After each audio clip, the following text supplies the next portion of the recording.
Sejam bem-vindos, Decora Lovers! Em abril deste ano, entrou em vigor a norma 16280 da ABNT para reformas. O regulamento foi criado para evitar casos como o do edifício Liberdade, no Rio de Janeiro, que desabou, levando mais 2 prédios vizinhos. Acredita-se que a causa desta tragédia, que levou à morte de 17 pessoas, tenha sido uma reforma irregular. E hoje nós vamos conversar sobre esse assunto com a presidente da Associação Brasileira de Designers de Interiores, Renata Amaral. Confira. Qual é a importância dessa normatização da ABNT? 16280. Isso, 16280 para os moradores de apartamentos.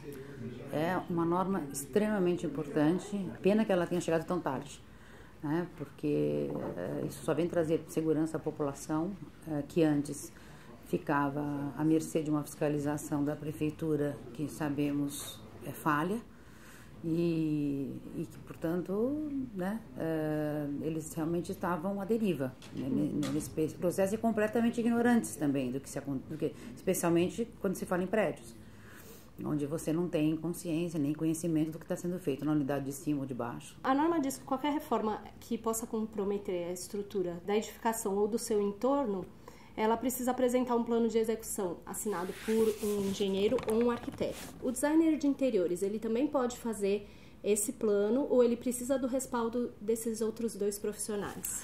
Tudo que é de alguma forma referendar algum processo onde põe em risco o morador ou a construção como um todo, tem que sempre exigir de um especialista, uma empresa especialista, né, ou um profissional especializado, dependendo isso está na norma. A norma define os itens em que você precisa de uma empresa especialista ou simplesmente de um profissional especializado, e aonde você precisa necessariamente de uma ART ou uma RRT por parte de engenheiros e arquitetos. Os profissionais de design interiores podem trabalhar desde que ele não mexa em estrutura.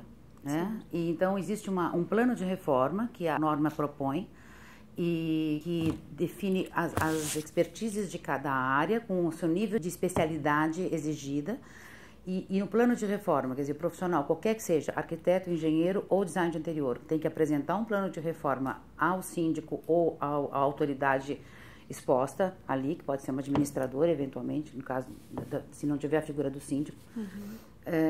E colocar tanto o cronograma de obra, quem são as pessoas envolvidas nessa obra, qual é o tempo que aquela obra vai exigir, ou seja, tudo que está acontecendo, material que vai entrar ou vai sair, quer dizer, tudo que acontece naquela obra está exposto num plano de reforma anterior ao início desse processo, por qualquer um dos profissionais. Então, no caso dessa reforma, o que caberia a um designer de interiores e o que caberia a um arquiteto, por exemplo?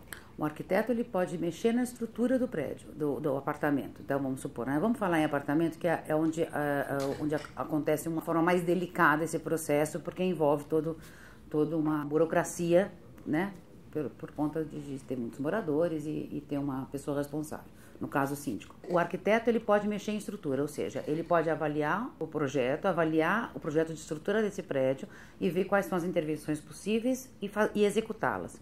O design de interior pode fazer o projeto, mas ele necessariamente precisa se valer de um arquiteto ou um engenheiro para referendar ou para validar aquele projeto, no quesito estrutura. Então, por exemplo, o arquiteto, ele poderia fazer um planejamento de quebrar uma parede ou, de repente, instalar uma banheira. E o designer, ele já pode fazer coisas mais... mas ele vai ter que sempre se valer desse profissional para validar tecnicamente aquilo que está sendo proposto. Tem, assim, exemplos de alterações que podem comprometer a estrutura? Sim, há muitos. Você hoje tem prédios modernos, onde as estruturas são baseadas em pilares e vigas, né, como se fosse uma grande gaiola, e preenchido os seus espaços com alvenarias. Existem prédios antigos onde muitas alvenarias são estruturais, ou seja, são alvenarias dobro do tamanho de uma convencional, mas que calculada de forma correta, com as fundações também pertinentes, quer dizer, elas são proporcionais a essa estrutura proposta de alvenarias estruturais, eles estão funcionando e estão muito bem, quer dizer, há 50 anos. E o projeto do Rio, por exemplo, foi um desses casos, quer dizer, que tinham alvenarias estruturais que foram mexidas. Eu não sei qual é o processo todo, está ainda correndo o processo, mas eu acredito que não tenha sido uma única unidade que recebeu intervenção ao longo dos anos. Entendi. Então, aquela foi, infelizmente, a gota d'água. O síndico, quando ele recebe esse plano que apresenta o que vai ser feito no apartamento, a reforma e tudo mais, ele tem como ele avaliar ou ele precisa também de uma ajuda de um profissional para avaliar se aquele plano realmente não vai danificar o prédio, não vai trazer um transtorno? Quando são intervenções simples, eu acho que o bom senso, e todos nós não precisamos ser grandes profissionais para analisar, né? Se você vai fazer uma pintura no prédio, se você vai trocar uma louça, não é nada expressivo. Agora, se você vai fazer uma alteração hidráulica, um prédio tem colunas hidráulicas, né? Ele trabalha de uma forma com unicidade com as outras unidades e, portanto, já precisa avaliar com uma empresa de hidráulica, com um especialista da área ou com um engenheiro, um arquiteto, se aquela intervenção está ok. Tem intervenções importantes que aparentemente, mas isso é uma alteração hidráulica. Não, tem alterações hidráulicas que podem trazer, sim, danos expressivos e portanto, precisam ser avaliados. Eu acho que esse ônus que o síndico recebeu é muito alto. Eu não seria uma síndica de um prédio sob qualquer hipótese, porque eu acho que é uma responsabilidade muito grande, ele vai responder civil e criminalmente por aquilo, ele não necessariamente tem capacidade para isso. Nós não estamos falando de prédios de alto padrão, né? Vamos falar de um prédio de baixo padrão, onde você tem um síndico, uma pessoa que pode ser um economista, pode ser um advogado, pode ser... ou seja, não tem nenhuma ligação com a área e muitas vezes o condomínio, por ser baixo e não tem respaldo para contratar um engenheiro para poder avaliar esse plano de reforma. Por isso é que eu acho que é um ônus muito grande para essa categoria dos síndicos. Sim. E isso deve receber uma adequação, né? A norma 16.280 está sendo revisada. Nós estamos fazendo parte também do comitê de revisão.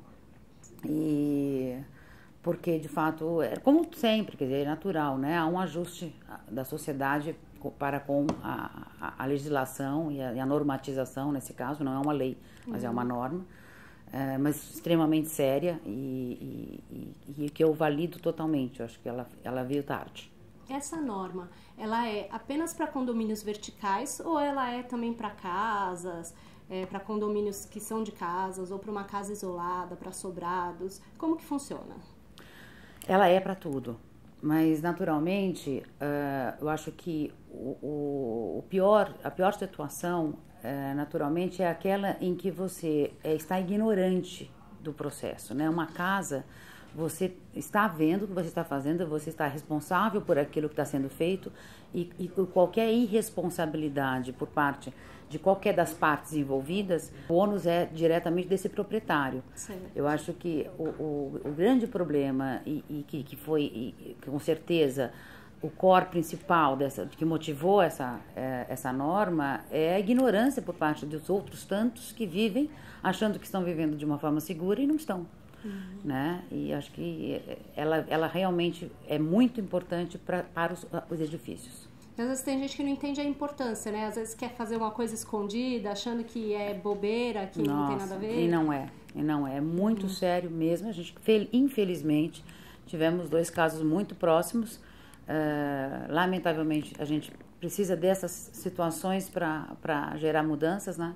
Que foi o caso da Boate Santa Maria, que também ali estão todos indiciados, quer dizer, desde da fiscalização até o engenheiro, até os proprietários, porque claramente burlou-se. A norma ela não tem uma força de lei, mas se acontece alguma coisa, ela vai ser levada em consideração. Com certeza, totalmente. Quer dizer, não há um juiz, acho que no Brasil, que ignoraria uma norma não ter sido seguida. E para a pessoa que mora em apartamento, então o primeiro passo seria contratar um profissional? Sim, com certeza. Sempre através de um profissional. Ele pode, de repente, contratar um designer e aí, se precisar de uma estrutura, ele indicar algum arquiteto. Nada muda, vai tudo ser... Na verdade, esse processo sempre deveria ter sido dessa forma. Bom, para finalizar, tem alguma coisa que você acha importante ainda falar a respeito da norma? Sim, tem uma questão que é muito delicada e que isso só vai poder ser superado ao longo dos anos, porque, lamentavelmente, esses prédios todos... Nós estamos falando de hoje, 2014 em frente. Tudo que ficou no passado, não há o histórico disso, né? O que aconteceu no Rio de Janeiro? Muitas unidades com certeza receberam intervenções, né? E numa dada altura aquilo não suportou. O que a gente chama de as-built, que é como construído, né? Então é um histórico de tudo que foi feito naquela obra. Todo aquele prédio deveria, toda e qualquer edificação em São Paulo ou no Brasil inteiro, deveria ter o as-built para poder realmente assegurar até mesmo ao engenheiro ou arquiteto que está gerando uma ART, uma RRT, de que está tudo ok. Porque se outras unidades fizeram intervenções não tecnicamente erradas, esse profissional, sem querer, pode incorrer num risco muito grande, porque ele está fazendo a última derradeira, entendeu? E, na verdade, ele pode fazer, mas talvez não na circunstância com que foi feita, porque não conhece o histórico do prédio todo. Então, isso ainda é um ponto bem frágil. Muita gente acha que, por ser proprietário de um apartamento, pode fazer o que quiser com ele, mas uma reforma mal feita pode comprometer a estrutura do prédio como um todo e prejudicar os demais moradores. Por isso, vale a pena seguir a norma. Inscreva-se no nosso canal para saber mais sobre arquitetura, design e decoração. Curta a nossa página no Facebook, siga-nos no Instagram e acompanhe o nosso blog diariamente. Até mais!